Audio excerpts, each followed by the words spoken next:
Welcome to the Deeper Thinking podcast, where we explore the ideas that shape our world and challenge the assumptions we take for granted. Today, we venture into the shifting landscape of work, where algorithms govern economic participation, employment becomes fragmented, and human labor itself faces an existential crisis. The gig economy is often framed as a system of flexibility and independence, but beneath the surface, it reveals something far more profound: a transition toward a world where work is no longer central to human survival. In this episode, we unravel the hidden mechanics of algorithmic labor, drawing from Foucault's biopower, Marx's alienation theory, Arendt's warnings on bureaucracy, and Freire's pedagogy of the oppressed, to explore what it means to be a worker in a system that does not fully recognize workers at all. If economic participation is no longer guaranteed, what replaces it? If human effort is no longer required, what happens to those who have built their lives around the necessity of labor? The gig economy is more than an economic shift. It is a fundamental rupture in how labor, agency, and economic necessity are defined. Work, once a structured relationship between laborers and employers, is now dissolving into something more fragmented, more conditional, more elusive. The idea of stable employment, of jobs as foundational to identity and survival, is being unmade. Beneath the promise of flexibility, beneath the illusion of independence, lies an emerging system that does not simply exploit workers. It makes them transient, interchangeable, and ultimately unnecessary. The gig worker is not merely a laborer in precarious conditions. They are a temporary entity, existing within an economic logic that acknowledges them only when convenient. Unlike previous labor systems which required workers to function, this one is designed to reduce their necessity over time. Michel Foucault's concept of biopower helps us understand the nature of control in this system. The gig worker is not coerced in a traditional sense. There is no boss dictating hours, no factory foreman monitoring every movement. Instead, power operates invisibly through algorithms that nudge behavior without issuing direct commands. The worker internalizes the logic of the platform, adjusting habits in response to digital feedback mechanisms. They accept lower pay in the hopes of receiving more assignments later. They remain logged in for hours without guarantees of work. They shift locations based on the assumption that it might increase visibility in the system. This is labor discipline without oversight, control without confrontation. The worker does not know the rules of the game, only that they must constantly adapt to a system that never reveals its full logic. They are conditioned to optimize themselves for something they cannot understand. Karl Marx's theory of alienation finds its ultimate realization here. If industrial capitalism separated workers from the products of their labor, the gig economy separates them from labor itself. They do not control their assignments, their wages, or the mechanisms that determine whether they receive work at all. They exist in a state of perpetual contingency, hovering between employment and unemployment, always engaged but never secure. Unlike traditional workers, who could organize and resist, the gig worker has no fixed workplace, no colleagues in proximity, no singular employer against whom grievances can be directed. They work, but they do not accumulate power. They produce, but they do not gain stability. Their labor is atomized, their participation intermittent, their position temporary by design. The gig economy does not fire workers, it erases them. A deactivation notice appears, an account stops receiving assignments, a profile becomes inactive without explanation. The worker does not quit, nor are they formally dismissed, they simply disappear. The system does not acknowledge their absence because it was never built to recognize them as permanent participants in the first place. This is more than economic precarity. It is economic invisibility. Workers are there, but not there. They exist in a liminal state, neither fully included nor fully excluded, always available yet never essential. The economic non-being is a new class, a labor force that the system keeps in reserve, extracting value from their availability without ever granting them security. The structure of the gig economy does not resemble previous labor markets. It operates more like an autonomous system, continuously optimizing itself without human intervention. Unlike traditional workplaces where policies are debated and adjusted by people, Here, the rules are generated by machine learning models that refine efficiency without concern for fairness, equity, or human needs. There is no corporate office where decisions are made, no central authority that can be petitioned. The algorithm is not a tool wielded by executives, it is an independent force shaping labour markets according to its own logic. If industrial capitalism depended on extracting maximum productivity from workers, this system refines itself by minimizing reliance on human labour altogether. The worker is tolerated as long as they remain useful to the process, but the process itself moves toward making them obsolete. Every ride completed, every delivery made, every microtask finished feeds into the gradual perfection of automation.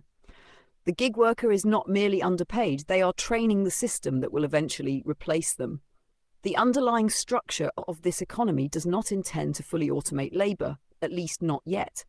Instead, it exists in a perpetual transition state, one in which human workers are kept on standby, always available but never guaranteed participation. This is not an economy moving toward full automation, it is an economy that thrives on uncertainty, a system where workers are retained not as employees but as contingencies.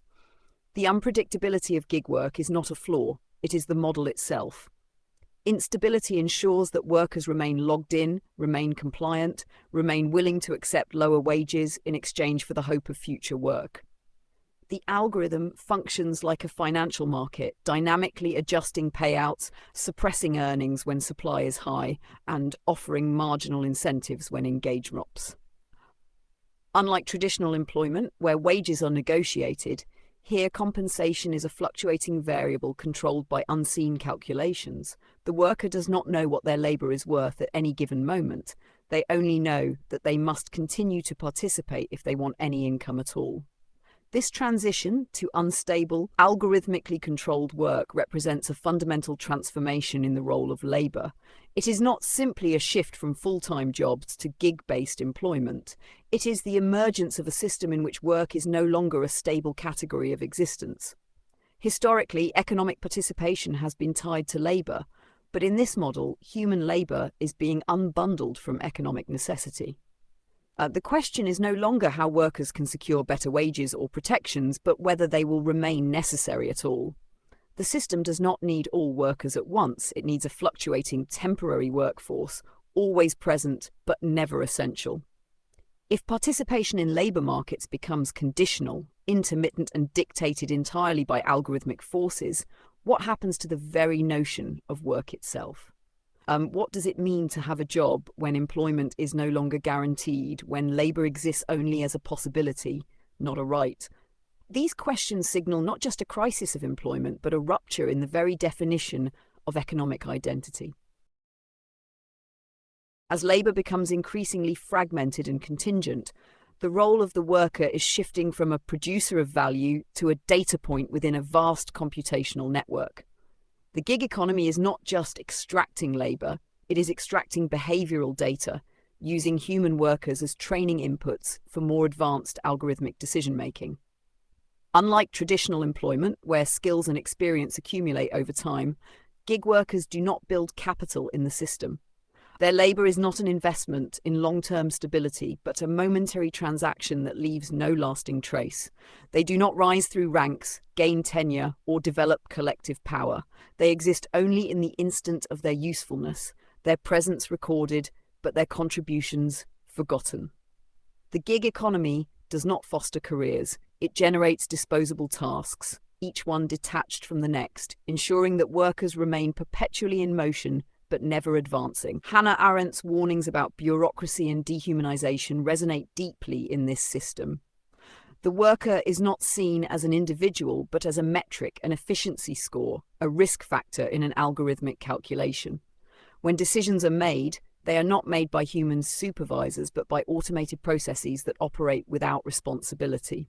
A worker may be deactivated, but there is no appeal because there is no one to appeal to. The process is automated, impersonal, designed to function without interaction.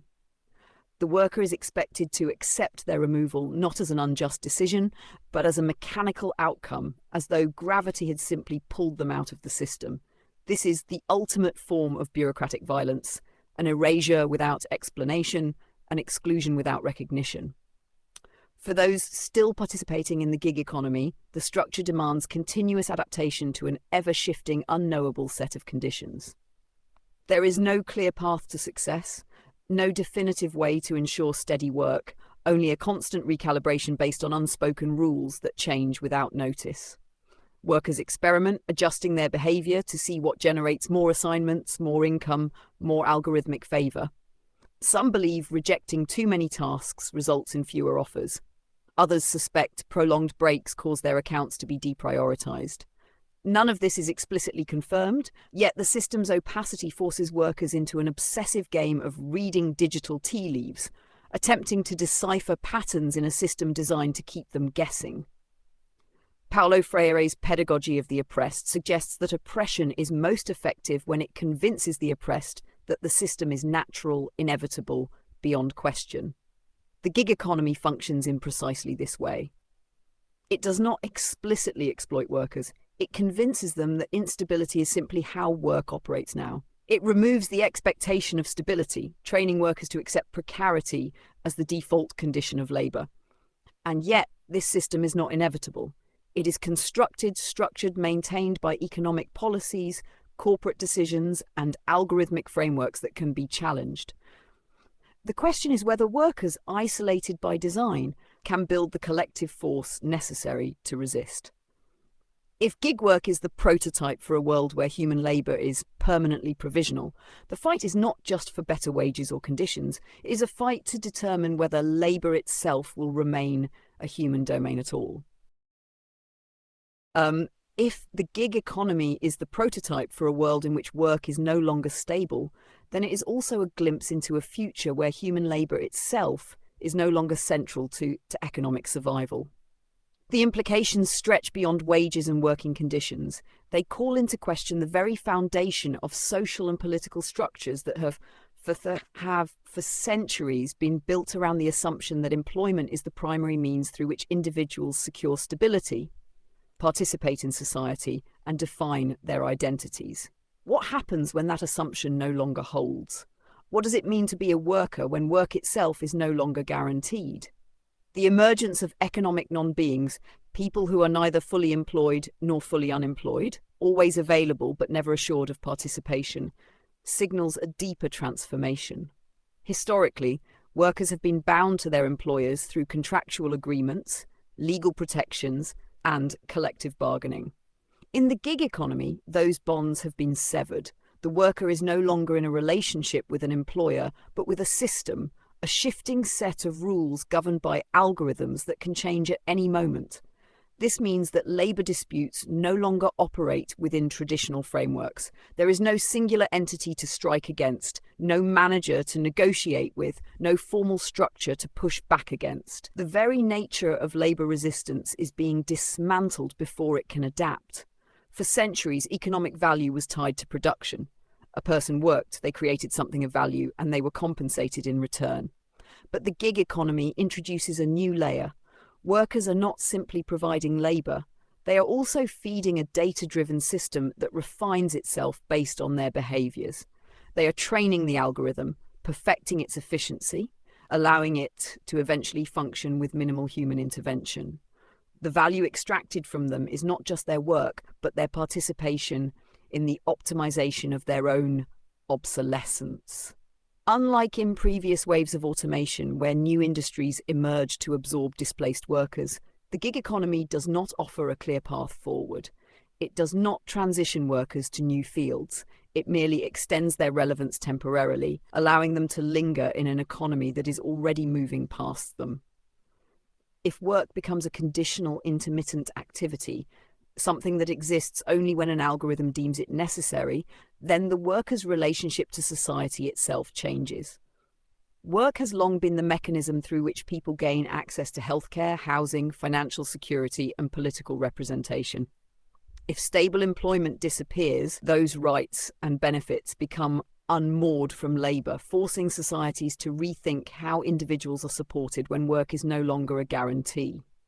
Do we develop new economic models that recognise the diminishing need for human labour, or do we continue to cling to outdated structures that assume employment will always be the foundation of economic survival.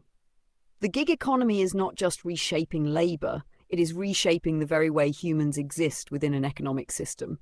The question is no longer whether automation will replace workers. The question is whether human participation in the economy remains necessary at all.